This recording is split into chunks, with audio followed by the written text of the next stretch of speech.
আমার ভাইরা, মহান আল্লাহ সুবহানাহু ওয়া তাআলা কুরআন কারীমের সূরা আলে ইমরানের 190 নম্বর আয়াতের মধ্যে ইরশাদ করেছেন, ইন্না ফি খালকিস সামাওয়াতি ওয়াল আরদি ওয়া ইখতিলাফিল লাইলি ওয়ান নাহার ওয়াখতিলাফিল লাইলি ওয়ান নাহারি লাআয়াতিল লিউলিল আলবাব। আল্লাহু আকবার বলেন।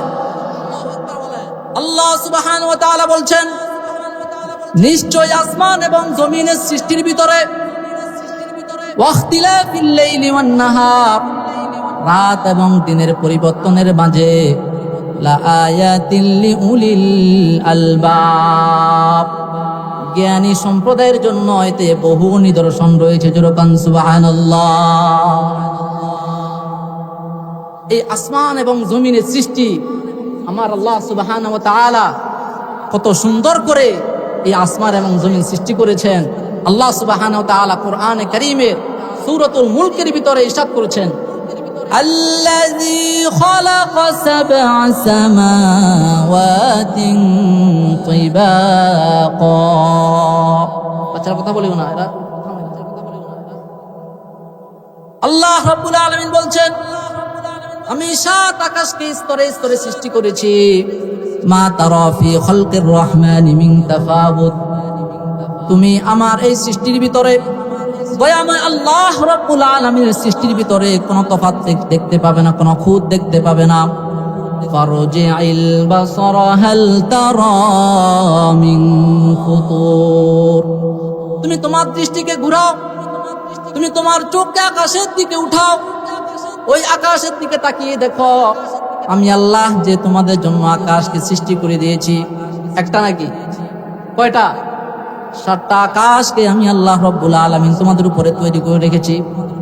এই আকাশগুলোর দিকে তোমরা তাকিয়ে দেখো, তোমরা কি এই আকাশের মধ্যে কোনো খুঁত দেখতে পাও কিনা, কোনো ছিদ্র দেখতে পাও কিনা তাকিয়ে দেখো। আজ পর্যন্ত আপনারা বলেন, আকাশের দিকে আপনারা যতবার তাকাইছেন, কোন সময় কি আপনারা আকাশের ভিতরে কোনো ছিদ্র দেখছেন কিনা? বলেন না, দেখছেন? এই আকাশের ভিতরে, বিস্তর আকাশের মধ্যে কোন একটা ছিদ্র আজ পর্যন্ত কেউ দেখতে পাইছেন? সুবহানাল্লাহ। সৃষ্টিকার,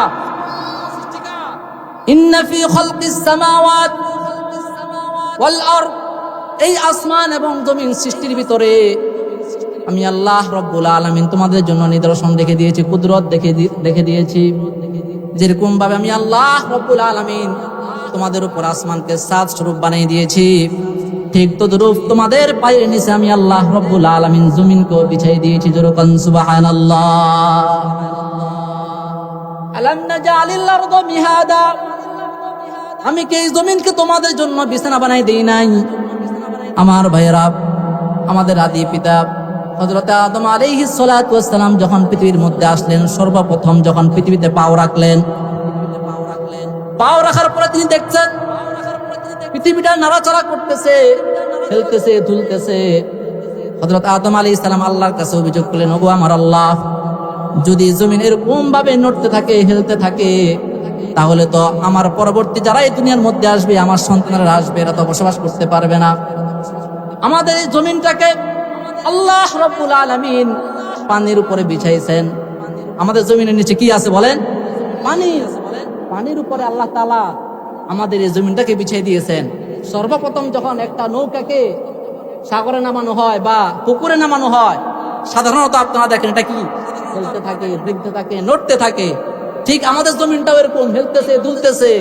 এই জন্য আদম আলাইহিস সালাম বললেন, আল্লাহ, যদি জমিন এরকম হেলতে থাকে, দুলতে থাকে, নড়তে থাকে, তাহলে তো মানুষ বসবাস করতে পারবে না। এই জন্য আল্লাহ রাব্বুল আলামিন কোরআনে কারীমের মধ্যে বলছেন, ওয়া আলকা ফিল আরদি রাওয়াসিয়া আন তামিদা বিকুম, জমিন যাতে মানুষদেরকে নিয়ে নাড়াচাড়া না করে, না হেলে, না দুলে, এই জন্য আমি আল্লাহ রাব্বুল আলামিন জমিনের মধ্যে পাহাড়কে পেরেক হিসাবে গেঁথে দিয়েছি। যেরকম সুবহানাল্লাহ।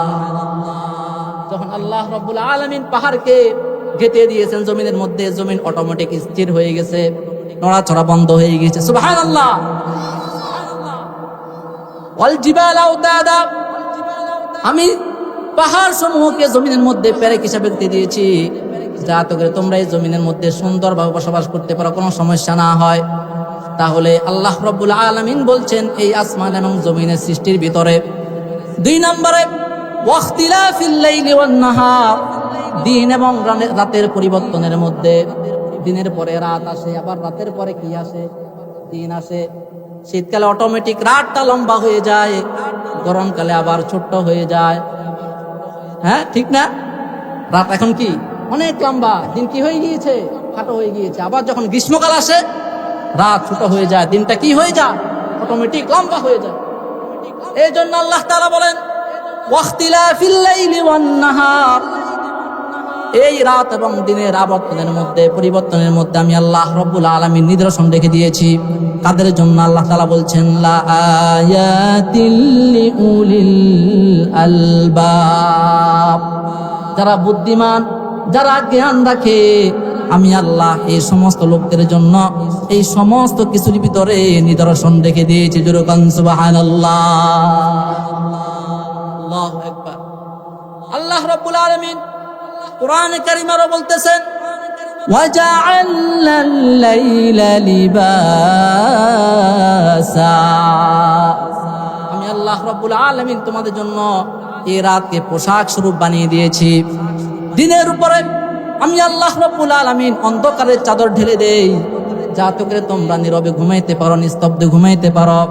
সারাদিন কষ্ট করার পরে ক্লান্ত শরীরে তোমরা যখন ঘুমাইতে যাও, এই রাতভর যখন তোমরা বিশ্রাম নাও, ঘুমিয়ে যাও, অটোমেটিক তোমাদের এই শরীর থেকে ক্লান্তি দূর হয়ে যায়, ঠিক কিনা? ওয়াজআলনান নাহারা মাআশা, দিনকে আমি তোমাদের জন্য জীবিকার উপকরণ বানিয়েছি। তোমরা এই দিনের মধ্যে কষ্ট করবে, পরিশ্রম করবে, জীবিকা অন্বেষণ করবে। এই জন্য দিনকে আমি জীবিকার জন্য বানিয়ে দিয়েছি, রিজিক অন্বেষণের জন্য বানিয়ে দিয়েছি। তাহলে এই আসমান এবং জমিনের সৃষ্টি, রাতের পরে দিন আসা, আবার দিনের পরে রাত আসা, শীতকালে রাতটা লম্বা হয়ে যাওয়া, দিনকালে এই গ্রীষ্মকালে আবার রাতটা ছোট হয়ে যাওয়া, এই সমস্ত কিছুর ভিতরে নিদর্শনকে রেখে দিয়েছেন বলে। এবার এই আয়াতের শেষে আল্লাহ রাব্বুল আলামিন বলছেন আমি নিদর্শন রাখছি কাদের জন্য? যারা জ্ঞানী, যারা বুদ্ধিমান, এই সমস্ত লোকদের জন্য আমি এই সমস্ত কিছুর ভিতরে নিদর্শন রেখে দিয়েছি। এবার বুদ্ধিমান কারা, জ্ঞানী কারা, এটার পরিচয়, এদের পরিচয় আল্লাহ তাআলা কোরআনে কারীমের মধ্যে দিচ্ছেন সুন্দরভাবে। পরের আয়াতে আল্লাহ রাব্বুল আলামিন বলছেন আল্লাযীনা ইয়াযকুরুনাল্লাহা কিয়ামান ওয়া কুউদান ওয়া আলা জুনুবিহিম, বুদ্ধিমান কারা, জ্ঞানী কারা? আল্লাহ রাব্বুল আলামিন বলছেন জ্ঞানী হচ্ছে ওই সমস্ত লোক, বুদ্ধিমান হচ্ছে ওই সমস্ত লোক যারা আল্লাহ রাব্বুল আলামিনকে স্মরণ করে কিয়ামা, দাঁড়ানো অবস্থায়, ওয়া কুউদা, বসা অবস্থায় তারা আল্লাহ তাআলাকে স্মরণ করে, ওয়া আলা জুনুবিহিম, শয়নরত অবস্থায় তারা কাকে স্মরণ করে? আল্লাহ তাআলাকে স্মরণ করে। অর্থাৎ জ্ঞানীরা এবং বুদ্ধিমানেরা সর্বহালাতে মহান আল্লাহ তাআলা জিকির করে, আল্লাহ তাআলাকে স্মরণ করে। জোরে বলেন সুবহানাল্লাহ। তারা অযথা সময় নষ্ট করে না। আজকের মাহফিল হচ্ছে, জ্ঞানীরা বুদ্ধিমানরা চটপটির দোকানে, হ্যাঁ ফুচকার দোকানে আড্ডা, সেখানে আড্ডা দিচ্ছে না, তারা এখানে এসে বসে গেছে। বলেন না সুবহানাল্লাহ। আল্লাহ তাআলা আপনাদেরকে বুদ্ধিমান বলেছেন, আপনারা আপনাদের সময়কে কাজে লাগাচ্ছেন, কোরআনের আলোচনা শুনছেন, আপনারা বুদ্ধিমান। তাহলে যারা বুদ্ধিমান, যারা জ্ঞানী, সর্বহালতে আল্লাহ তাআলাকে স্মরণ করে, তাদের দিলের ভিতরে সর্বদা আল্লাহ তাআলা থাকেন। তারা গ্রামে থাকুক, শহরে থাকুক, বন্দরে থাকুক, কৃষিকাজে থাকুক, যেখানে থাকুক না কেন, সর্বহালাতে তাদের অন্তরে যিনি বাস করেন, আওয়াজ করে বলতে হবে তিনি কে? আল্লাহ সব সময় তাদের অন্তরে থাকে, তারা জপতে থাকে আল্লাহ আল্লাহ জিকির, তারা সব সময় জপতে থাকে। আবার জিকিরের অর্থ শুধু এটা নয় যে একবারে 1000 দানার একটা তাসবিহ মসজিদের এক কোনায় বসে আপনি সুবহানাল্লাহ সুবহানাল্লাহ জপতেছেন। এই তাসবিহ নিয়ে আপনি ঘরের এক কোনায় বসে ইল্লাল্লাহ ইল্লাল্লাহ জিকির করতেছেন। জিকিরের অর্থ শুধু এটা নয়, এটার সাথে সাথে জিকিরের আরো অর্থ হচ্ছে নামাজের সময় নামাজ পড়তে হবে, রোজার সময় রোজা রাখতে হবে, যাকাতের সময় যাকাত দিতে হবে, হজ ফরজ হলে হজ আদায় করতে হবে, জিহাদ ফরজ হলে যুদ্ধের ময়দানে জিহাদে ঝাঁপিয়ে পড়তে হবে। কোন বাতিল যদি এই ইসলামের বিরুদ্ধে, কোরআনের বিরুদ্ধে, আমাদের রাসূলের বিরুদ্ধে, মহামহিয়ান শক্তিধর আল্লাহর বিরুদ্ধে গর্জে ওঠে, মুসলমান তাদের শক্ত হাত দিয়ে তাদের মোকাবেলা করে, ঠিক কিনা বলে? তারা বসে থাকে না, এটাও জিকিরের একটা অর্থ, শুধু তাসবিহ নয়। তারা সর্বহালাতে আল্লাহর বিধিবিধান রক্ষা করার চেষ্টা করে, যেখানে হোক। জিহাদের ময়দানেও তারা কি কাকে স্মরণ করে? আল্লাহকে স্মরণ করে, কখনো আল্লাহ তাআলাকে ভুলে না। এবং আল্লাহর বিরুদ্ধে, রাসূলের বিরুদ্ধে, কোরআনের বিরুদ্ধে কোনো বাতিল গর্জে উঠলে তারা বসে থাকে না, তারা শক্ত হাতে প্রতিবাদ করে। আল্লাহ তাআলা পরে বলছেন, জ্ঞানীরা সব সময় আল্লাহ তাআলাকে স্মরণ করে।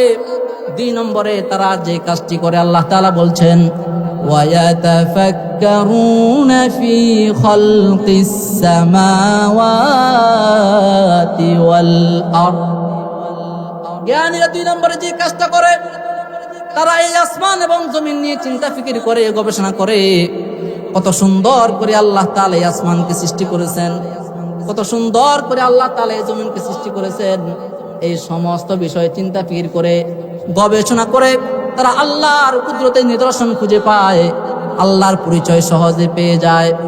এই জন্য রাসূল করিম সাল্লাল্লাহু আলাইহি ওয়াসাল্লাম বলেন, লা তাফাক্কারু ফিল্লাহ তাফাক্কারু ফি খালকিল্লাহ। তোমরা আল্লাহকে নিয়ে চিন্তা ফিকির করো না, আল্লাহ কোত্থেকে এলো, আল্লাহ কিভাবে হইল, এই ফিকির কেউ করো না, বরং আল্লাহর সৃষ্টি নিয়ে চিন্তা ফিকির করো। এই সৃষ্টি নিয়ে যখন আপনারা চিন্তা ফিকির করবেন, তখন আল্লাহর পরিচয় এমনি এমনি আপনারা পেয়ে যাবে। তাহলে আমাদেরকে চিন্তা ফিকির করতে হবে কি নিয়া? এই আল্লাহর কুদরত নিয়া, সৃষ্টি নিয়া, এই আসমান জমিনের সৃষ্টি নিয়া এবং মানুষের সৃষ্টি। আল্লাহু আকবার। আপনারা যারা এখানে বসে আছেন, আপনারা একজন আরেকজনের দিকে তাকান। আল্লাহু আকবার। আল্লাহর কি নিপুণ সৃষ্টি! একজনের চেহারা আরেকজনের সাথে মিলে, বলেন না মিলে? একটু হলেও কি আছে? পার্থক্য আছে। দেখবেন অনেক সময় যমজ সন্তান হয়, 2 ভাই একসাথে হয়, আবার 2টা বোন একসাথে হয়, 2 মেয়ে একসাথে হয়। তাদের চেহারা কি হুবাহু মিল থাকে নাকি? কথা বলেন না, মিল থাকে? একটু হলেও কি থাকে? পার্থক্য থাকে। আরেকটা বিষয় দেখেন, এখানে যারা আপনারা বসে আছেন, সবার গায়ের রং কি এক নাকি? সুবহানাল্লাহ বলেন না? একজনের গায়ের রং এক এক রকম। কার সৃষ্টি বলেন? কত নিপুণ সৃষ্টি, কত নিখুঁত সৃষ্টি। এই সৃষ্টির মালিক যিনি, তিনি কে? আল্লাহু আকবার। আল্লাহ তাআলা বলছেন, জ্ঞানীরা, বুদ্ধিমানেরা আমার এই সমস্ত সৃষ্টির বিষয়ে চিন্তা ফিকির করে, গবেষণা করে, আমার কুদরতের নিদর্শন খুঁজে পায়। আমি আল্লাহর পরিচয় তারা খুঁজে পেয়ে যায়। এই সমস্ত কিছু নিয়ে চিন্তা ফিকির করার পরে তারা বলে, রব্বানা মা খালাকতা হাযা বাতিলান সুবহানাকা ফাকিনা আযাবান নার। আল্লাহু আকবার। জ্ঞানীরা, বুদ্ধিমানেরা এই সমস্ত আসমান জমিনের বিষয়ে চিন্তা ফিকির করার পরে তারা বলে, রব্বানা, ও আমাদের রব, ওগো আমাদের আল্লাহ, ওগো আমাদের সৃষ্টিকর্তা, আপনি সমস্ত কিছু এমনি এমনি সৃষ্টি করেন নাই, অযথা সৃষ্টি করেন নাই। আল্লাহ তাআলা কি এই বিশাল বড় পৃথিবী, আসমান জমিনকে অযথা সৃষ্টি করেছেন? রব্বানা মা খালাকতা হাযা বাতিলা, ওগো আমাদের রব, এই সমস্ত সৃষ্টি, আসমান জমিনের সৃষ্টি আপনি এমনি এমনি করেন নাই, অযথা সৃষ্টি করেন নাই। সুবহানাক, আপনি পবিত্র, আপনি মহামহিয়ান। আমরা আপনার পবিত্রতা ঘোষণা করেছি, করতেছি। সুবহানাকা ফাকিনা আযাবান নার। অতএব আপনি আমাদেরকে জাহান্নামের আযাব থেকে রক্ষা করুন। এটা কারা বলে? জ্ঞানীরা বলে, খারাপ বলে, জ্ঞানীরা বুদ্ধিমানেরা এই সমস্ত কিছু বলে। আল্লাহ তাআলা বলছেন। তো এই জাহান্নামের ব্যাপারে পরের আয়াতে আল্লাহ তাআলা আরো বলছেন, রব্বানা ইন্নাকা মান তুদখিলিন নার ফাকাদ আখযাইতা। ওগো আমাদের রব, আপনি যাদেরকে জাহান্নামের ভিতরে প্রবেশ করাবেন, আরে কিয়ামতের দিন আল্লাহ তাআলা যাদেরকে জাহান্নামের ভিতরে প্রবেশ করাবেন, আল্লাহ তাআলা নিজে বলছেন ফাকাদ আখযাইতা। জ্ঞানীরা বলতেছে কিয়ামতের ময়দানে কোটি কোটি মানুষের সামনে, লক্ষ লক্ষ মানুষের সামনে তারা অপমানিত হবে, অপদস্থ হবে। ওয়ামা লিয-যালিমিনা মিন আনসার। কাল কিয়ামতের দিন ময়দানে মাহশারের ভিতরে যারা দুনিয়ার মধ্যে জুলুম করেছে, যারা আল্লাহর বিধানগুলোকে ঠিকমতো পালন করে নাই, নামাজ পড়ে নাই, রোজা রাখে নাই, যাকাত দেয় নাই, হজ করে নাই, মানুষের উপরে জুলুম করেছে, মানুষের জমি আত্মসাৎ করেছে, সুদ খেয়েছে, যত রকমের অন্যায় আছে সব রকমের অন্যায় করেছে, জিনা করেছে, সুদ খেয়েছে, মদ খেয়েছে, গাঁজা খেয়েছে, এই সমস্ত কিছু করে যারা নিজের নফসের উপরে জুলুম করেছে, আল্লাহ তাআলা বলেন কিয়ামতের দিন এই সমস্ত জালিমদের জন্য কোনো সাহায্যকারী থাকবে না। তাদের পক্ষে সুপারিশ করবে এরকম কাউকে কিয়ামতের ময়দানে পাওয়া যাবে না। এই যে জাহান্নামের কথা আল্লাহ রাব্বুল আলামিন বললেন, এই জাহান্নামটা কেমন ভয়ঙ্কর, জাহান্নামের আগুনটা কেমন, তা কেমন উত্তপ্ত, আমি যদি আপনাদের সামনে একটা হাদিস বলি আপনারা সহজে বুঝতে পারবেন। আমার ভাইয়েরা, সহিহ বুখারীর বর্ণনা, হযরত আবু হুরায়রা রাদিয়াল্লাহু তাআলা আনহু থেকে বর্ণিত, ওয়ান নবী হুরায়রা রাদিয়াল্লাহু তাআলা আনহু قال قال رسول الله صلى الله عليه وسلم اشتكت النار إلى ربها فقالت يا ربي أكل بعضي بعضا فأذن لها بنفسين، نفس في الشتاء ونفس في الصيف، فهو أشد ما تجدون من الحر وأشد ما تجدون من الزمهرير। আল্লাহ রাসূল সাল্লাল্লাহু আলাইহি ওয়াসাল্লাম হাদিসে পাকের মধ্যে বলছেন, খুব মনোযোগ, গভীর মনোযোগ। আল্লাহ রাসূল সাল্লাল্লাহু আলাইহি ওয়াসাল্লাম সহিহ বুখারীর বর্ণনা হাদিসে পাকের মধ্যে বলছেন, একবার জাহান্নাম তার রবের কাছে শিকায়ত করছে, অভিযোগ করছে। অভিযোগ কে করতেছে? জাহান্নাম। বলেন না কে? তার মানে জাহান্নামের জবান আছে, আছে না? জাহান্নাম আল্লাহর কাছে অভিযোগ করতেছে, ইয়া রব্বি, ও আমার প্রভু, ও আমার রব, ও আমার সৃষ্টিকর্তা, আকালা বাউদি বাদন, আমার দুই অংশ, তীব্র গরম এবং তীব্র ঠান্ডা, এর এক অংশ আর এক অংশকে গ্রাস করে ফেলতেছে, খেয়ে ফেলতেছে। দয়া করে আমাকে একটু অবকাশ দিন, যাতে করে আমি এই তীব্র গরম এবং তীব্র ঠান্ডার আধিক্য থেকে মুক্তি পেতে পারি। অভিযোগটা কি করছে? আল্লাহ, আমার দুই অংশ, একটা অংশ হচ্ছে তীব্র গরম আর একটা হচ্ছে কি তীব্র ঠান্ডা। আমরা অনেকে মনে করি জাহান্নামে শুধু গরমের আযাব আছে, আগুনের আযাব আছে। না, জাহান্নামে যেরকম গরমের আযাব আছে, আগুনের আযাব আছে, সেরকম ঠান্ডারও কি আছে? আযাব আছে। হাদিস থেকে প্রমাণিত। জাহান্নাম বলতেছে, ও আমার রব, আমার দুই অংশের এক অংশ আর এক অংশকে গ্রাস করে ফেলতেছে, খেয়ে ফেলতেছে। আপনি আমাকে একটু অবকাশ দিন, আমাকে একটু সুযোগ দিন, যাতে করে আমি এই তীব্র গরম এবং তীব্র ঠান্ডা থেকে একটু মুক্তি পেতে পারি। জাহান্নাম যখন এই অভিযোগ করেছে আল্লাহর কাছে, আল্লাহ রাব্বুল আলামিন ফাআযিনা লাহা বিনাফাসাইনি, জাহান্নামকে দুইবার শ্বাস ফেলার অনুমতি দিলেন। কয়বার? জাহান্নামকে আল্লাহ রাব্বুল আলামিন দুইটা নিঃশ্বাস ফেলার অনুমতি দিলেন। নাফাসিন ফিস শিতাই ওয়া নাফাসিন ফিস সাইফ, একটা নিঃশ্বাস হচ্ছে শীতকালে আর একটা হচ্ছে গরমকালে, একটা শীতকালে আর একটা হচ্ছে গ্রীষ্মকালে। এই জন্য আল্লাহ রাসূল বলেন, ফাহুয়া আশাদ্দু মা তাজিদুনা মিনাল হাররি ওয়া আশাদ্দু মা তাজিদুনা মিনাজ জামহারির। দুনিয়ার মধ্যে তোমরা যে গরমের তীব্রতা অনুভব করো, তা ওই জাহান্নামের নিঃশ্বাস ফেলার কারণে হয়ে থাকে। আবার দুনিয়ার মধ্যে তোমরা যে তীব্র ঠান্ডা অনুভব করো, তাও এই জাহান্নামের নিঃশ্বাস ফেলার কারণে হয়ে থাকে। বলেছেন কে? রাসূল করিম সাল্লাল্লাহু আলাইহি ওয়াসাল্লাম। আমরা যে দুনিয়ার মধ্যে এই যে শীতকালে ঠান্ডা কম না বেশি, আমাদের গায়ে এখন শীতের পোশাক, রুমাল, এরপরে কোটি, জাম্পার, কত কিছু আমরা লাগাইতেছি এই ঠান্ডা থেকে বাঁচার জন্য। এটা জাহান্নামের এই শ্বাস ফেলার কারণ হয়ে থাকে। দুইটা শ্বাস ফেলে, একটা শীতকালে আর একটা গরমকালে। এই শ্বাস ফেলার কারণে আমাদের দুনিয়াটা উত্তাপ হয়ে যায়, উত্তপ্ত হয়ে যায় এবং তীব্র ঠান্ডা হয়ে যায়। আর তার এই সামান্য নিঃশ্বাস ফেলার কারণে আমরা গ্রীষ্মকালে গরম সহ্য করতে পারি না, গায়ে পোশাক রাখতে পারি না। ঠান্ডাকালে যখন সে নিঃশ্বাস ছাড়ে তখন আমরা তার ঠান্ডা সহ্য করতে পারি না, তাপ সহ্য করতে পারি না।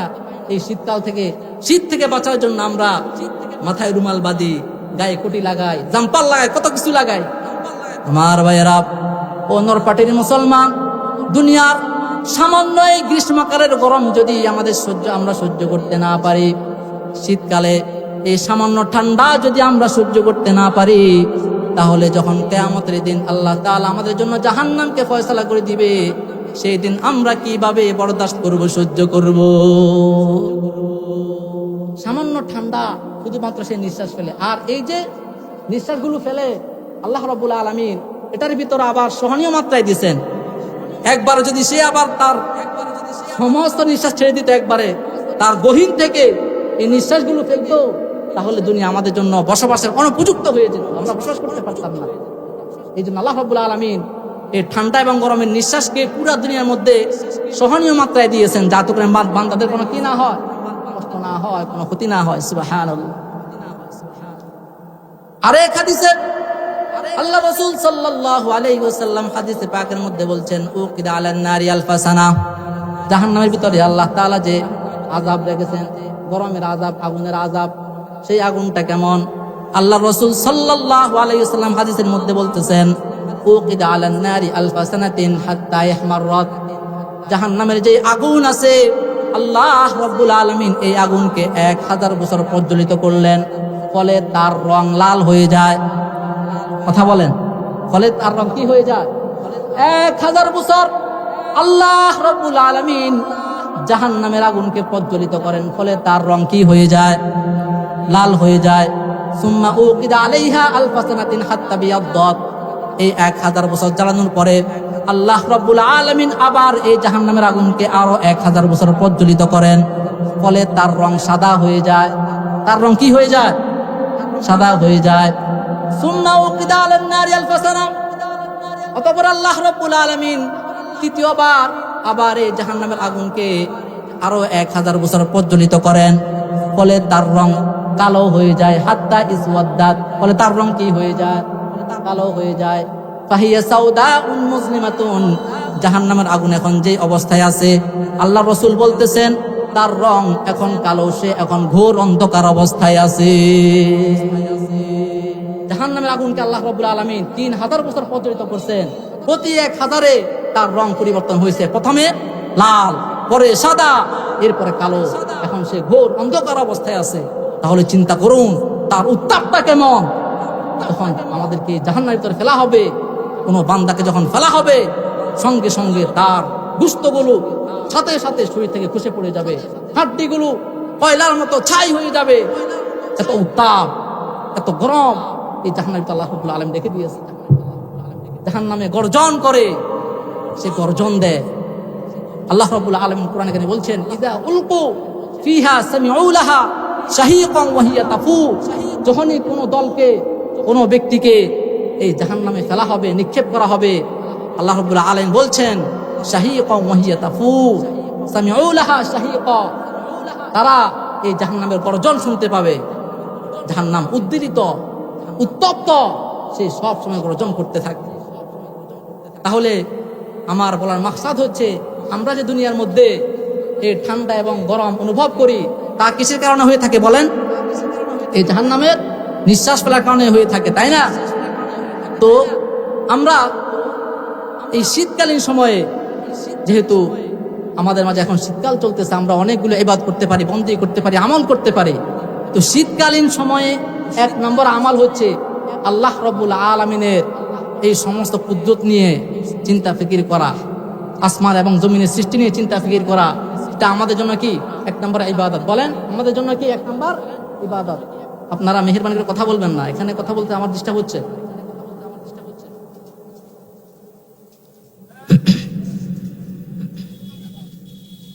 দুই নাম্বার, আমি আপনাদেরকে যে আমলগুলোর কথা বলবো, মেহেরবানি করে আপনারা একটু মনোযোগ দিয়ে শুনবেন। এই মাহফিল কোনো প্রত্যেক দিন হয়নি, বছর কয়বার? একবার হয়। যদি আমরা এখান থেকে কোনো আমল শিখতে না পারি, কোনো সবক না নিতে পারি, আমরা ব্যর্থ। এই মাহফিলের কোনো দাম থাকবে না, কোনো মূল্য থাকবে না। এই জন্য ওলামায়ে কেরাম আপনাদের সামনে যে আলোচনাগুলো রাখবেন, একটু এখান থেকে সবক নেওয়ার চেষ্টা করবেন। কি কি আমলের কথা বলা হচ্ছে একটু খেয়াল করে শুনুন।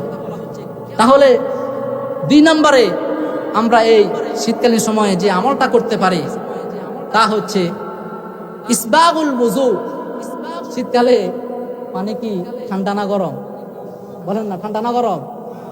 কম না বেশি? বলেন না, কম না বেশি? অনেকে ওযু করতে গেলে 10 বার ভাবে এই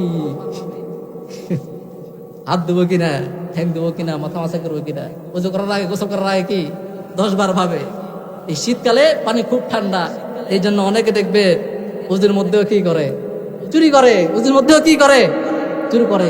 আল্লাহ রাসূল বলেন মিফতাহুস সালাহ আল ওযু।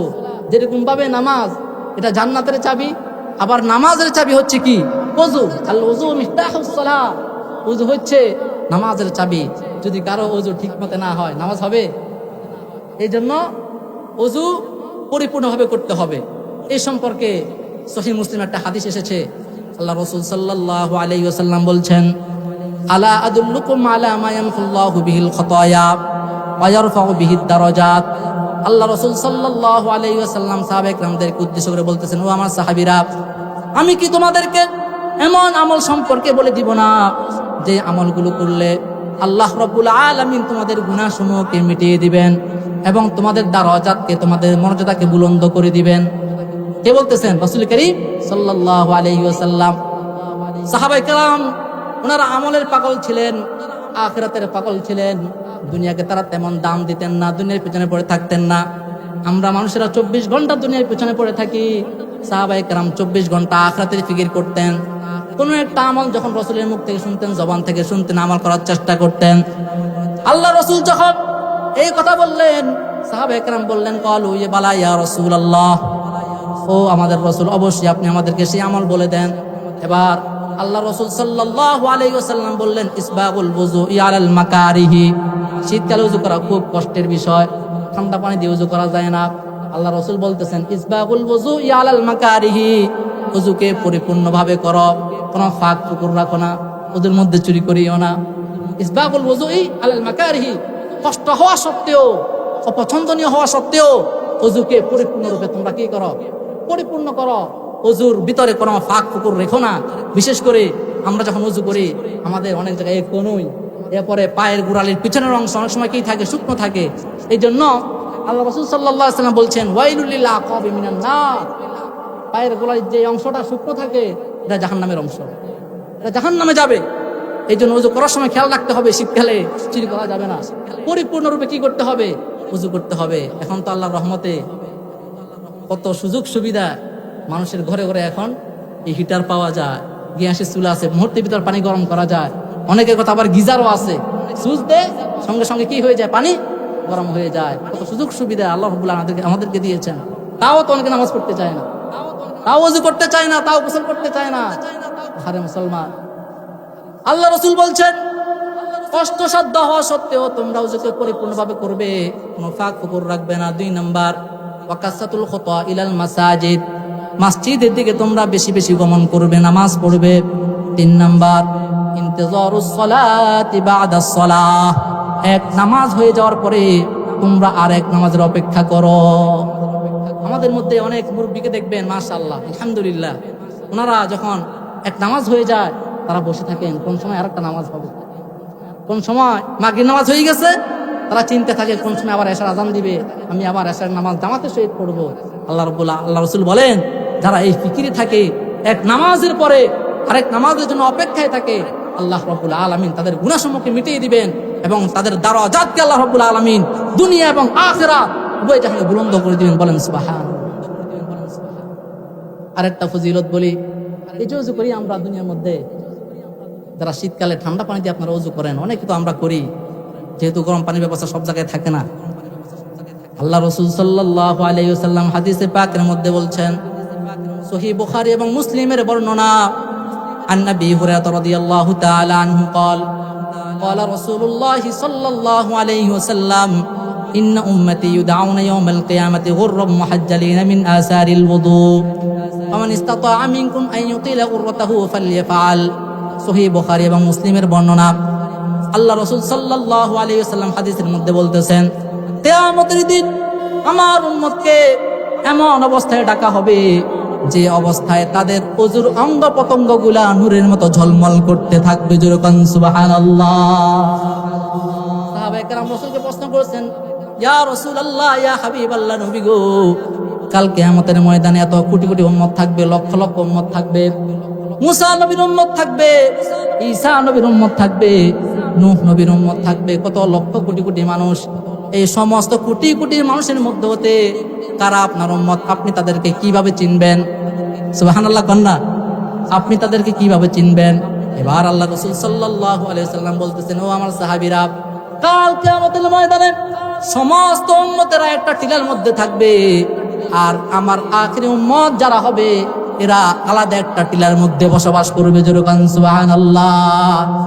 আর একটা বৈশিষ্ট্য হচ্ছে, আমার উম্মতেরা যে দুনিয়ার মধ্যে নামাজ পড়ার জন্য ওযু করত, তাহাজ্জুদের জন্য ওযু করত, ফজরের জন্য ওযু করত, যোহরের জন্য ওযু করত, আসরের নামাজের জন্য ওযু করত, মাগরিবের জন্য ওযু করত, ইশার জন্য ওযু করত, ইশরাকের নামাজ পড়ার জন্য ওযু করত।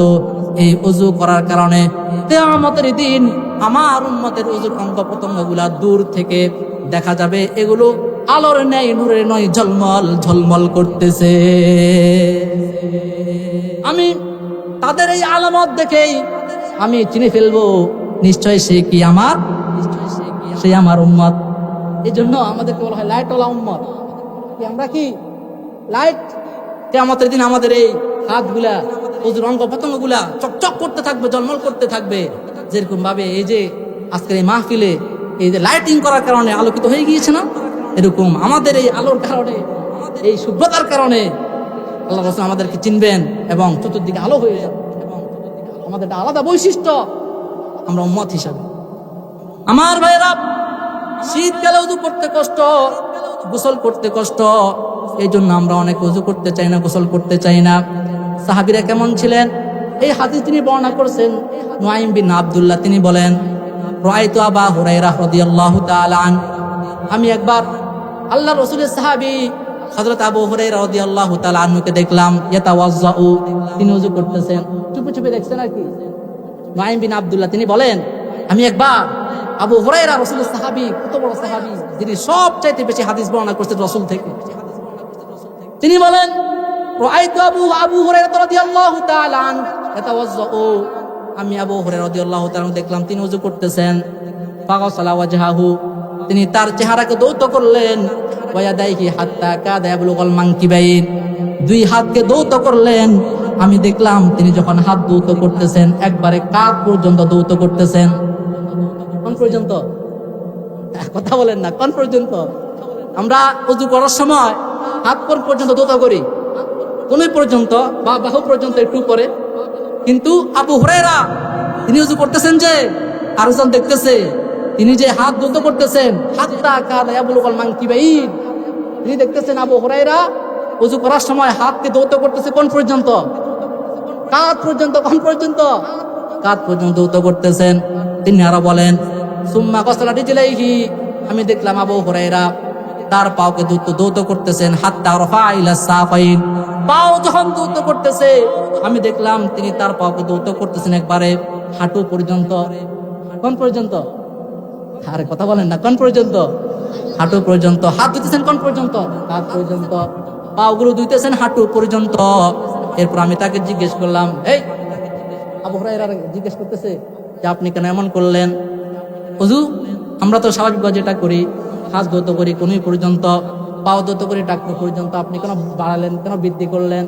এবার হযরত আবু হুরায়রা রাদিয়াল্লাহু তাআলা জবাব দিচ্ছেন, সামিউতু খলিলি সাল্লাল্লাহু আলাইহি ওয়াসাল্লাম তাবলুগুল হিল্লাতু মিনাল মুমিনি হাইসু ইয়াবলুগুল বুযু। হযরত আবু হুরায়রা রাদিয়াল্লাহু তাআলা আনহু জবাব দিচ্ছেন, আমি আমার খলিল মুহাম্মাদুর রাসূলুল্লাহ সাল্লাল্লাহু আলাইহি ওয়াসাল্লামকে বলতে শুনেছি, কিয়ামতের দিন মুমিনদেরকে ওই পর্যন্ত অলংকার পরানো হবে যে পর্যন্ত তার ওযুর পানি পৌঁছেছে। তারা কি চিন্তা করে আর আমরা কি চিন্তা করি? এই জন্যই তো তারা যুগের শ্রেষ্ঠ মানুষ, তাদের প্রতি আল্লাহ রাজি হয়ে গেছে। রাদিয়াল্লাহু আনহুম ওয়া রাদু আন। আমরা ওযুর মধ্যে চুরি করি, আর হেরা ওযু করার সময় বাড়তি ওযু করে, দুটো করার সময় বাড়াইয়া দৌড় করে। হ্যাঁ,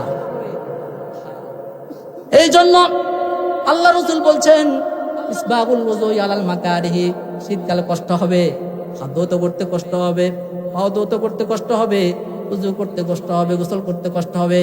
এই কষ্ট সহ্য হওয়া সত্ত্বেও তোমরা ওযুকে পরিপূর্ণ করবে, তাহলে আল্লাহ রাব্বুল আলামিন তোমাদের গুনাহসমূহকে কি করে দিবেন? মাফ করে দিবেন এবং তোমাদের দারাজাতকে বুলন্দ করে দিবে। সুবহানাল্লাহ।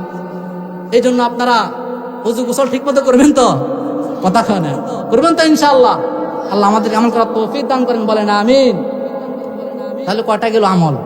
একটা হচ্ছে আল্লাহ সৃষ্টি নিয়ে চিন্তা ফিকির করা, 2 নম্বরে ওযুকে পরিপূর্ণরূপে করা, 3 নম্বর আমল আল্লাহ রাসূল সাল্লাল্লাহু আলাইহি ওয়াসাল্লাম হাদিসে পাকের মধ্যে বলছেন আশ-শিতা ও রবিউল মুমিন, এই যে শীতকালটা আমাদের মাঝে আসছে, এটা আমাদের জন্য গনিমত, আমাদের জন্য বসন্তকাল।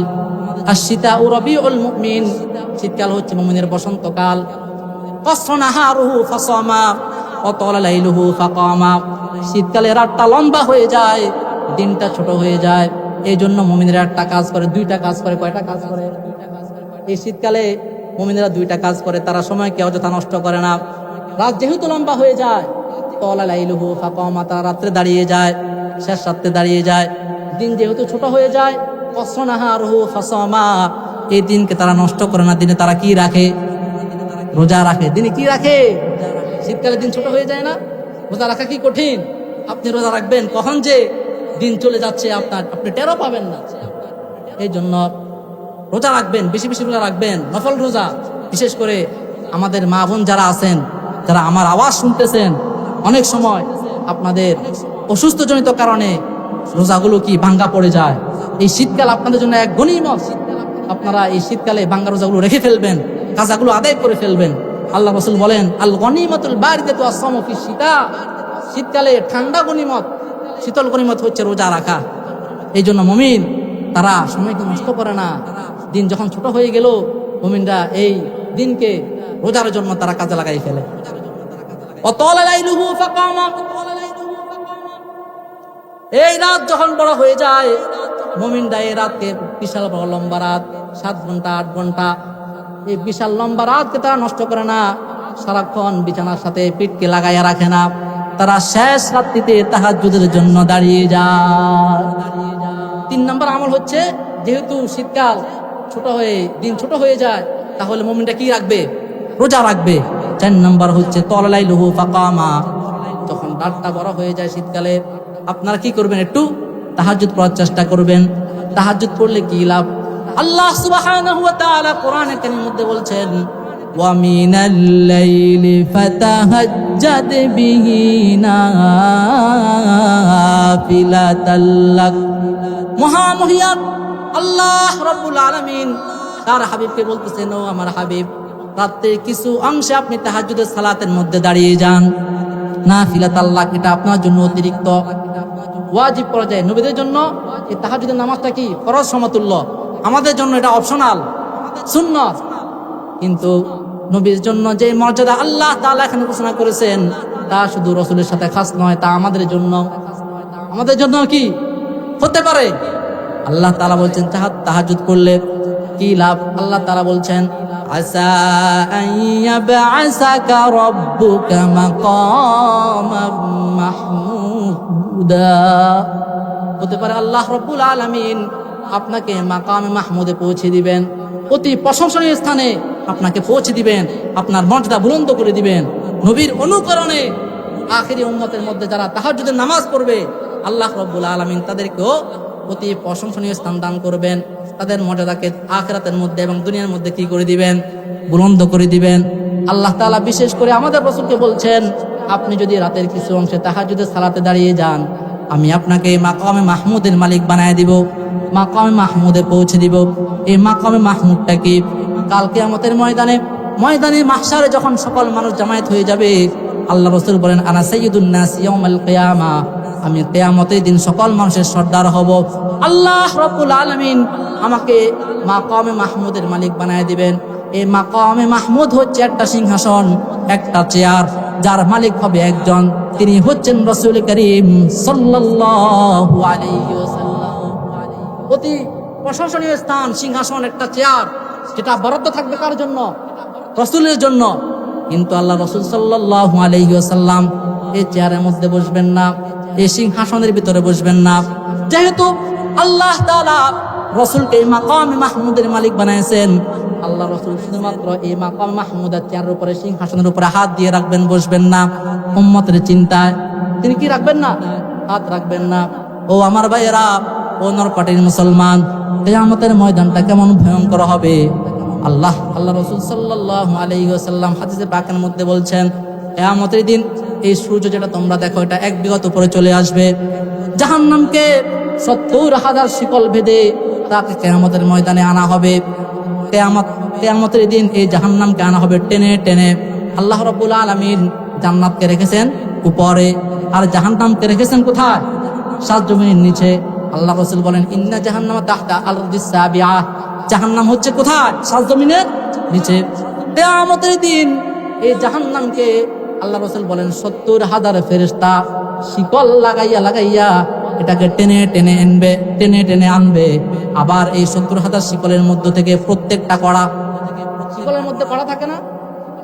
আপনারা আওয়াজ করবেন না, আওয়াজ করবেন না। জাহান্নামকে যখন ৭০,০০০ শিকল লাগিয়ে ময়দানে মাহশারে আনা হবে, আল্লাহ রাসূল বলেন এই শিকলের ভিতরে থাকবে ৭০,০০০ ফেরেশতা, আবার শিকলের প্রত্যেকটা কড়ায় আরো ৭০,০০০ ফেরেশতা থাকবে।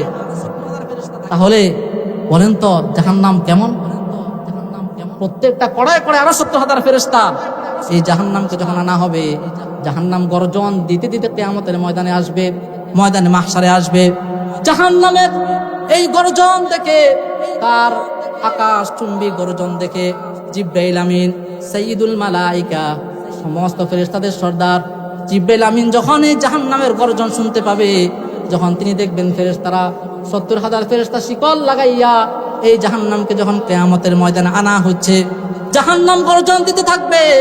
এই গর্জন শুনে কিয়ামতের ময়দানে প্রত্যেকটা মানুষ থরথর করে কাঁপতে থাকবে। হযরত জিবরাইল আমিন আল্লাহর যে আরশ আছে, এই আরশের যে খুঁটি আছে, জিবরাইল আমিন আল্লাহর আরশের খুঁটি দইরা চিৎকার করতে থাকবে আর বলতে থাকবে, ইয়া রব্বি সাল্লিম সাল্লিম। ও আল্লাহ, আমাকে বাঁচান, আমাকে বাঁচান। আল্লাহর সবচাইতে নিকটে যিনি থাকেন তিনি কে? জিবরাইল আমিন। কিন্তু সেই ফেরেশতা পর্যন্ত কিয়ামতের দিন জাহান্নামের গর্জন শুনে আল্লাহকে বলবেন, আল্লাহ আমাকে জাহান্নাম থেকে বাঁচান। কিয়ামতের দিন হযরত মূসা আলাইহিস সালাতু ওয়াস সালাম যখন জাহান্নামের গর্জন শুনবে, কিয়ামতের ময়দানে ভয়াবহ অবস্থা দেখবেন। তামাম নবী এবং রাসূলগণ হাঁটু গেড়ে বসে যাবে। প্রত্যেকটা মানুষ এবং প্রত্যেকজন নবী এবং রাসূল কিয়ামতের দিন বলতে থাকবে, ইয়া রব্বি নাফসি, ইয়া রব্বি নাফসি। হযরত মূসা আলাইহিস সালাতু ওয়াস সালাম আল্লাহর আরশের খুঁটি ধরে বলতে থাকবে, লা আসআলুকাল ইয়াওমা উম্মি ওয়ালা আসআলুকাল ইয়াওমা উখতি। ওগো আমার আল্লাহ, আজকের এই কঠিন দিনে, আজকের কিয়ামতের ময়দানে মাহশারে আমি আমার মায়ের জন্য কিছু চাই না, আমি আমার বোনের জন্য কিছু চাই না। ইয়া রব্বি সাল্লিম সাল্লিম, ইয়া রব্বি নাফসি, ইয়া রব্বি নাফসি। ও আল্লাহ আমাকে বাঁচান, আমাকে বাঁচান। কিয়ামতের দিন সমস্ত নবী এবং রাসূলগণ হাঁটু গেড়ে বসে যাবেন আর বলতে থাকবেন, ইয়া রব্বি নাফসি, ইয়া রব্বি নাফসি। পুরা কিয়ামত ময়দান জুড়ে একটাই আওয়াজ। এই আওয়াজের মধ্যে থাকে, এই আওয়াজের মধ্য থেকে শুধুমাত্র একজন বলবেন, ইয়া উম্মতি, ইয়া উম্মতি। বলেন তো তিনি কে? বলেন না, জোরে বলেন, তিনি কে? মুহাম্মাদুর রাসূলুল্লাহ সাল্লাল্লাহু আলাইহি ওয়াসাল্লাম। আল্লাহ তাআলা কিয়ামতের দিন মাকামে মাহমুদ সিংহাসন দান করবেন, কিন্তু আল্লাহ রাসূল ওই সিংহাসনে বসবেন না, চেয়ারে বসবেন না। হাদিসের মধ্যে পাওয়া যায় আল্লাহ রাসূলকে কিয়ামতের দিন 3 জায়গায় পাওয়া যাবে। একটা হচ্ছে মিজানে, যেখানে আমল পরিমাপ করা হবে, ওজন করা হবে। 2 নম্বর হচ্ছে হাউজে কাউসারে, 3 নম্বর হচ্ছে ফুলসিরাতে। এই 3 জায়গায় আল্লাহ রাসূল একবার মিজান থেকে ফুলসিরাতে যাবেন, আবার ফুলসিরাত থেকে হাউজে কাউসারে যাবেন। মিজানের মধ্যে দৌড়ায় যাবেন, আমার কোন উম্মতের আমল হালকা হয়ে যাচ্ছে কিনা। আবার ফুলসিরাতের কাছে দৌড়াইয়া যাবেন, আমার কোন উম্মত এই ফুলসিরাত থেকে জাহান্নামে পড়ে যাচ্ছে কিনা, আবার হাউজে কাউসারে দৌড়াইয়া যাবেন, আমার কোন উম্মত তৃষ্ণায় কষ্ট পাচ্ছে কিনা, একবার এই জায়গায় আরেকবার এই জায়গায় এরকম দৌড়াদৌড়ি করতে থাকবে। কিন্তু তিনি মাকামে মাহমুদের মালিক, সিংহাসনের মালিক।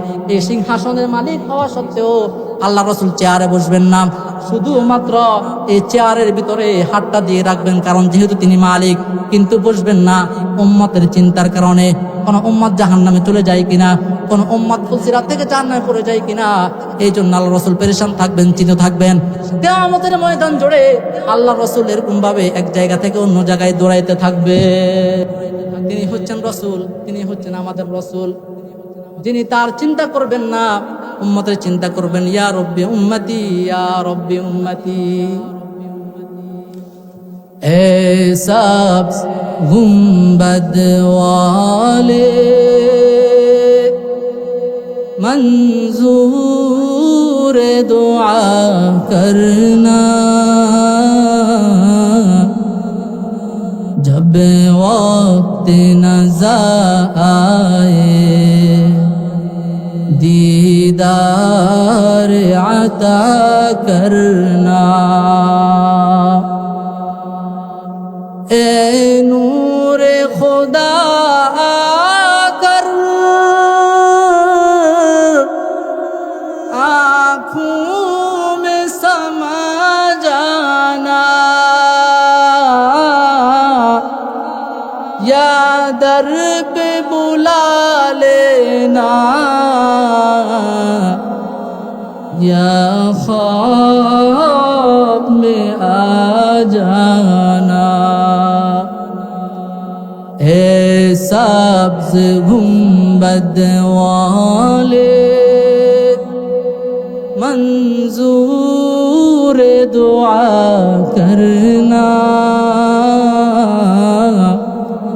जब वक्त नज़र आए दीदार अता करना।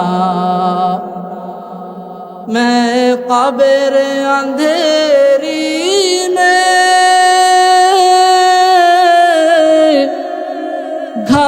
घबराऊंगा जब तन्हा,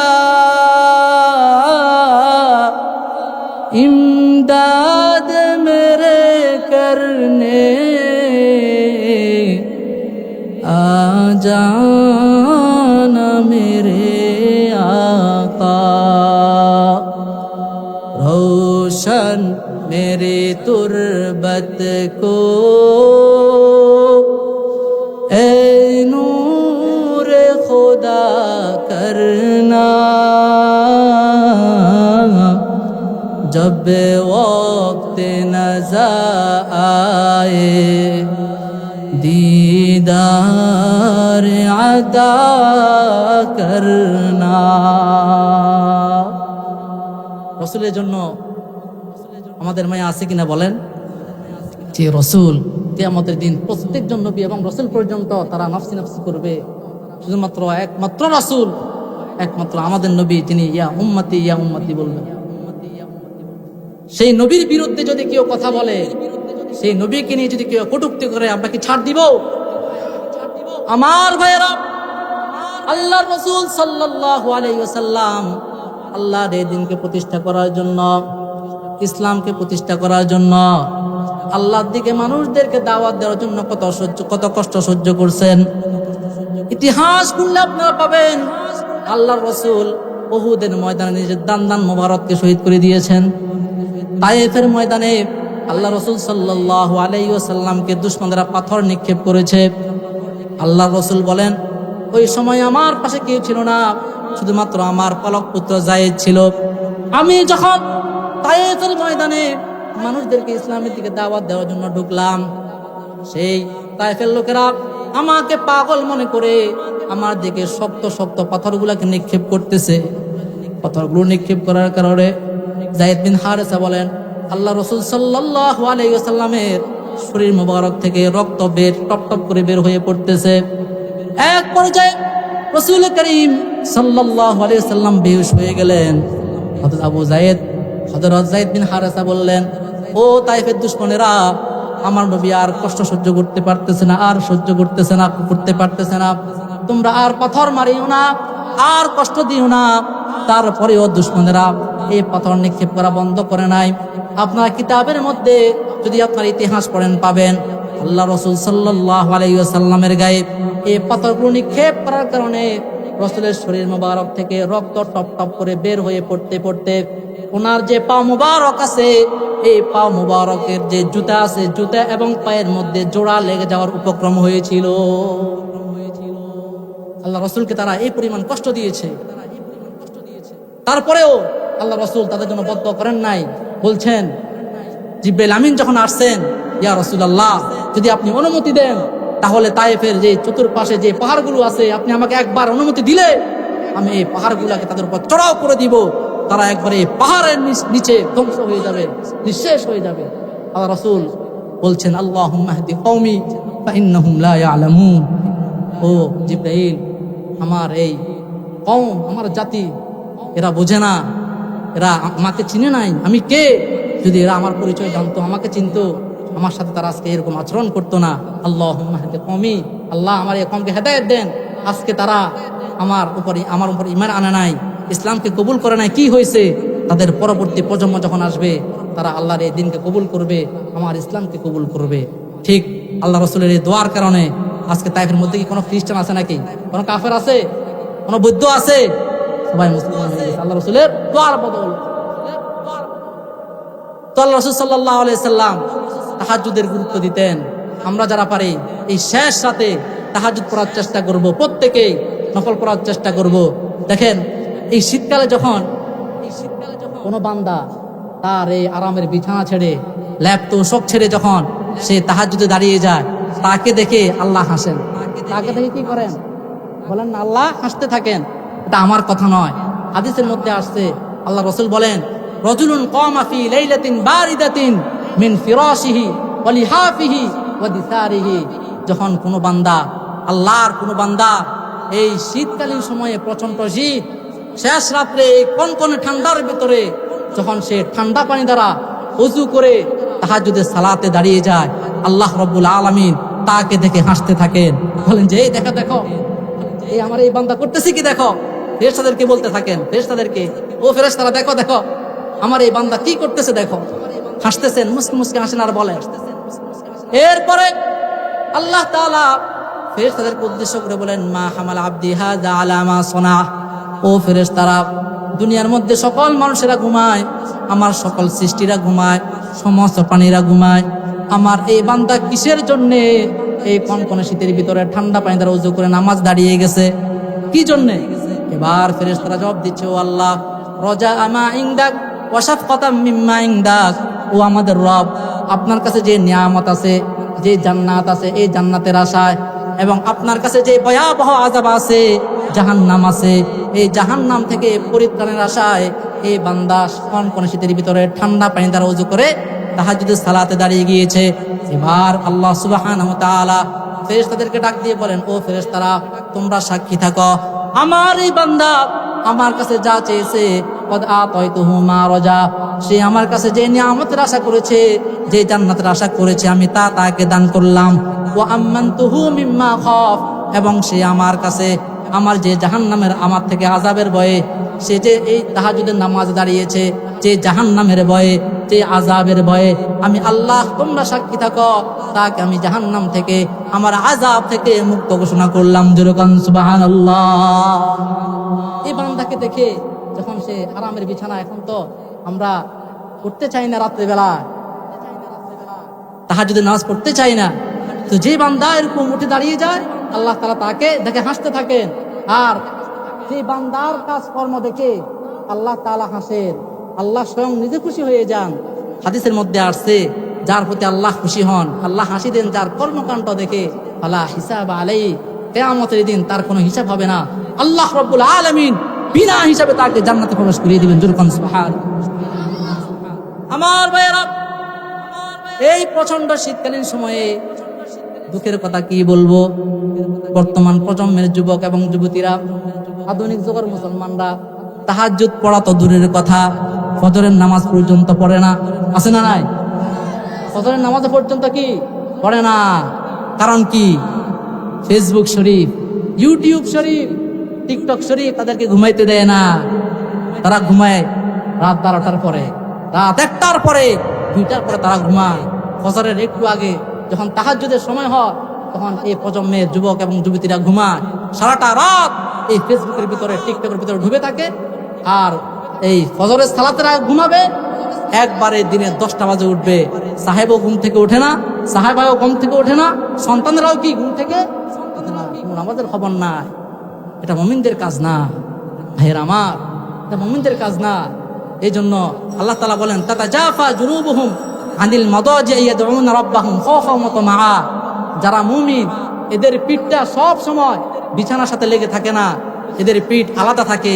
শেষ রাত্র হয়ে গেলে এরা বিছানা ছেড়ে দেয়, ল্যাব ছেড়ে দেয়, কম্বল ছেড়ে দেয়, আর তাহাজ্জুদের সালাতে তারা কি দাঁড়িয়ে যায়। তাহলে 4 নম্বর আমল হচ্ছে কি? তাহাজ্জুদের নামাজ পড়া। আচ্ছা, তাহাজ্জুদের নামাজ পড়তে না পারেন, অন্তত পক্ষে ফজর নামাজটা পড়েন, ফরজ নামাজগুলো পড়েন। যদি এই নামাজগুলো না পড়েন, ফরজগুলা, জীবনে দুঃখ ছাড়া আর কিছু নাই। যে ব্যক্তি নামাজ পড়ে না, নিজেকে মুসলিম বলে দাবি করার কোনো হক তার না। লা সলাতা লা হাজ্জা ফিল ইসলাম লিমান লা সলাতা লা। যার ভিতরে নামাজ নাই তার ভিতরে ইসলামও নাই, ইসলামের কোনো অংশ নেই। লা হাজ্জা ফিল ইসলাম, ইসলামের ভিতরে তার কোনো অংশ নাই। বাইনাল আবদি ওয়া বাইনাল কুফরি তারকুস সালাহ। বান্দা এবং কুফরের মাঝে পার্থক্য হচ্ছে কি? নামাজ। মুমিনের শান হচ্ছে নামাজ পড়া। তো আমি যদি নামাজ না পড়ি তাহলে কাফেররা নামাজ পড়ে না, মুশরিকরাও নামাজ পড়ে না, খ্রিস্টানরাও নামাজ পড়ে না, তাদের সাথে আমার পার্থক্যটা কি? এই জন্য তাহাজ্জুদের পাশাপাশি, নফলের পাশাপাশি আমরা প্রত্যেকেই ফরজের প্রতি একটু গুরুত্ব দিব। রাজি আছি তো ইনশাআল্লাহ? আজ থেকে 5 ওয়াক্ত নামাজ জামাতের সহিত আদায় করবেন। কারা কারা তৈরি আছেন হাত তুলে দেখান আল্লাহকে। আল্লাহ আল্লাহ কবুল করেন, বলে না আমিন। আল্লাহ হাতগুলোকে কবুল করেন, বলে না আমিন। প্রত্যেককে পাক্কা নামাজিওয়ালা বানাই দেন, বলে না আমিন। আল্লাহ কবুল করেন, হাত নামান। আজকের পর থেকে, এখন থেকে আপনারা কোনো নামাজ, কোনো ওয়াক্ত নামাজকে মিস দিবেন না। প্রত্যেকটা ওয়াক্ত নামাজ ইনশাআল্লাহ আপনাদের মসজিদ আছে, এখানে এসে পড়বেন। আল্লাহ আমাদেরকে তৌফিক দান করবেন। সর্বশেষ 5 নম্বর আমল আমি বলে ইনশাআল্লাহ শেষ করে দিব। সেটা হচ্ছে এই শীতকালে আরেকটা গুরুত্বপূর্ণ ইবাদত হচ্ছে বিয়ে করা। কথা কয় না? কি করা? আরে কথা বলো না কেন? কি করা? আবার মনে করি না যে এটা একবার শীতকালের সাথে খাস, গরমকালেও বিয়ে করা যায়। কিন্তু বিয়ে করা এটাও কি? কথা বলেন তো, ইবাদত। বিয়ে করাটাও কি ইবাদত? অনেক মা এবং বাবারা আছেন, আপনারা আপনাদের সন্তানদেরকে সঠিক সময় বিবাহ দিচ্ছেন না। আপনার ঘরে মেয়েটা উপযুক্ত, আপনি বিয়ে দিচ্ছেন না। কারণ কি? আপনার আরো টাকাওয়ালা লাগবে। কথা কন? আরো পয়সা লাগবে, আপনার আরো বাড়িওয়ালা লাগবে, আরো গাড়িওয়ালা লাগবে, স্বর্ণ লাগবে 20 ভরি। কথা কয় না তো? স্বর্ণ লাগবে কয় ভরি? 10 ভরি, 20 ভরি। স্বর্ণের বাজারে যেন আগুন লাগছে। যুবক ভাইরা বিয়ে চিন্তা বাদ দিয়ে দাও। স্বর্ণের বাজারে কি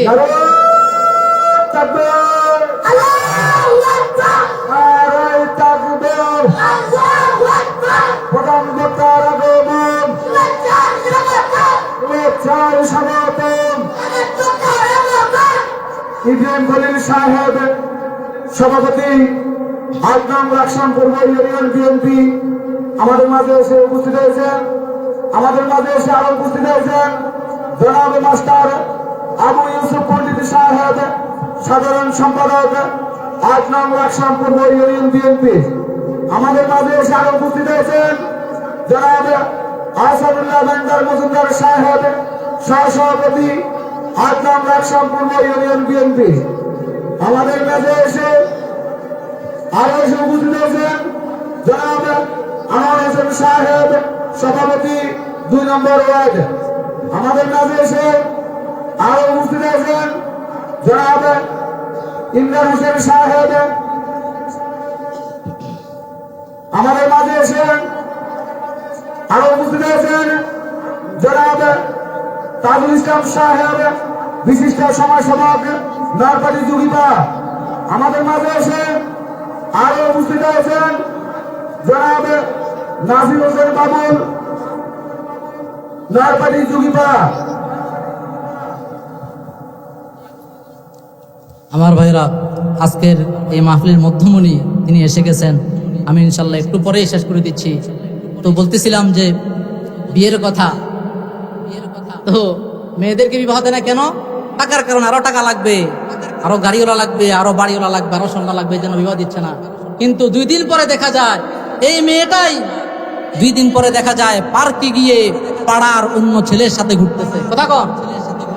এরপরে হাতে হাত ধরে ঘুরতেছে, চটপটি খাইতেছে, ফুচকা খাইতেছে। আপনি বাবা হয়ে তার বিয়েকে টাকার জন্য আটকাতে পারলেন, কিন্তু আপনি বাবা হয়ে তার পার্কে যাওয়া বন্ধ করতে পারলেন না। আপনার মতো দুশ্চরিত্রের বাবা পৃথিবীতে আরেকটা না। এই জন্য আল্লাহ রাসূল বলছেন, ইযা খাতাবা ইলাইকুম মান তারদাউনা দীনাহু ওয়া খুলুকাহু ফাযাওবিজু। আজকে আল্লাহ রাসূল বলছে, সাধারণত মেয়েদেরকে বিবাহ করা হয় 4টা কারণে: লিহাসাবিহা ওয়ালি জামালিহা ওয়ালি দীনিহা ওয়ালি মালিহা। তার বংশের জন্য, তার সৌন্দর্যের জন্য, তার দ্বীনের জন্য, তার সম্পদের জন্য। তো আল্লাহ রাসূল বলছেন এই হাদিসের শেষে, ফাসফার বিযাতিদ দ্বীন। যদি সুখী হতে চাও, যদি ঘরের ভিতরে জান্নাতি সুখ আনতে চাও, তাহলে দিনকে প্রাধান্য দাও, দিনকে প্রাধান্য দাও। আজকে দিনদার ছেলের পক্ষ থেকে বিবাহের প্রস্তাব আসলে মুখের উপর না করবে। কথা কন? দিনদার ছেলের পক্ষ থেকে বিবাহের প্রস্তাব আসলে কি মুখের উপরে না করে দেয়? আরো টাকা লাগবে, আরো পয়সা লাগবে, হবে না। আল্লাহ রাসূল বলছেন, ইযা খাতাবা ইলাইকুম মান তারদাউনা দীনাহু ওয়া খুলুকাহু। যখন তোমাদের কন্যাহের জন্য কোন দিনদার ছেলের পক্ষ থেকে, যার চরিত্র সুন্দর, যার দিনদারিতা আছে, যখন বিবাহের প্রস্তাব আসে তোমরা দেরি করিও না, ফাযাওবিজু, বিবাহ দিয়ে দাও। যদি এমন না করো, তাকুন ফিতনাতুন ফিল আরদি ওয়া ফাসাদুন আরিজ, তাহলে দুনিয়ার মধ্যে ফিতনা ফাসাদ আরো গভীরভাবে সৃষ্টি হবে। এই জন্য মেয়ের বাবা যারা আছেন আপনাদেরকে বলবো, বিবাহকে সহজ করে দেন। বিবাহ কি করে দেন? সহজ করে দেন, কঠিন করবেন না। যে সমাজে বিবাহ কঠিন হয়ে যায়, সেই সমাজে কি জিনা সহজ হয়ে যায়। বিবাহ কঠিন হলে জিনা সহজ হয়ে যায়, ঠিক না? অনেক বাবারা, অনেক মায়েরা এমন আছেন, আপনার ঘরে ছেলেটা 25 বছর পার হয়ে যাচ্ছে, 30 বছর পার হয়ে যাচ্ছে, আপনি আপনার ছেলেকে বিবাহ করাচ্ছেন না। ছেলের সামর্থ্য আছে, কারণ কি আপনার ছেলেটা এখনো ছোট, এখনো সে প্রতিষ্ঠিত না, ইনকাম কম, ইনকাম সোর্স কম। মনে রাখবেন, আপনি এই ছেলেকে, আপনার সন্তানকে সঠিক সময়ে বিবাহ না দেওয়ার কারণে তার গোপনে যত গুনাহ হবে, এর দায়ভার আপনাকেও নিতে হবে। কথা বলেন ঠিক কিনা? এখন যে পরিমাণ আযাব গজব বের হয়েছে, যুবক ভাইরা আপনারা বুঝবেন যে ইহুদি খ্রিস্টানরা আজকে আমাদের মাঝে একটা আযাব ছড়াই দিচ্ছে। নীল সিনেমা, ব্লু সিনেমা, অনেক যুবক যুবতীরা এই গুনাহে আসক্ত, ব্লু সিনেমায় আসক্ত, তাদের জীবন তিলে তিলে শেষ করে দিচ্ছে। আপনি বাবা, আপনি মা, আপনার কোনো খোঁজ খবর নাই। এই জন্য আপনার সন্তানকে গুনাহ থেকে বাঁচান, আপনার মেয়েকে গুনাহ থেকে বাঁচান, তাদেরকে বিবাহের ব্যবস্থা করে দিন। আল্লাহ রাব্বুল আলামিন যে কথাগুলো বলেছি, একবার শুরু থেকে নিয়ে শেষ পর্যন্ত আমাদের প্রধান মেহমান এসে গেছে, উনি ইনশাআল্লাহ আলোচনা করবেন। আমি আর কথা বাড়াবো না। যে কথাগুলো বলেছি, আল্লাহ রাব্বুল আলামিন সর্বপ্রথম আমাকে এবং আপনাদেরকে আমল করার তৌফিক দান করেন, বলেন আমিন। সকলে আমার জন্য দোয়া করবেন। আসসালামু আলাইকুম ওয়া রাহমাতুল্লাহ। ইন আসাবতু ফামিনাল্লাহ ওয়া ইন আখতাতু ফামিন্নি ওয়া মিনাশ শাইতান ওয়া মা তাওফীকি ইল্লা বিল্লাহ আলাইহি তাওয়াক্কালতু ওয়া ইলাইহি উনীব।